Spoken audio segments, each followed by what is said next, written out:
કાઢા કેમ બાપા કેમ હવે ઉભા હા કોણ છે લેતો જા તને નથી ઓળખતો મેં તો તને કીધું એ દાબેલી કોણ છે પૂછી જો જા થોડો પણ આ તો બીજા હતા લે કાલ બીજા કાલ ટાઈમ નહોતો એટલે કીધું પાડે લઈ ગયો આટલી બધી જય પપ્પા ઠાકર આપા જય ઠાકર ઠાકોર મારો દીકરો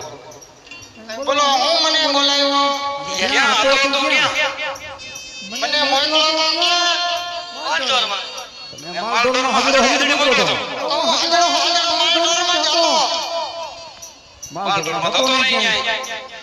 બપોર સુધી નતો બપોર પછી ક્યાં ગયો તો બપોર પછી થોડુંક રજા જેવું હતું અરે બાપ માં રજા ન આવે આપણે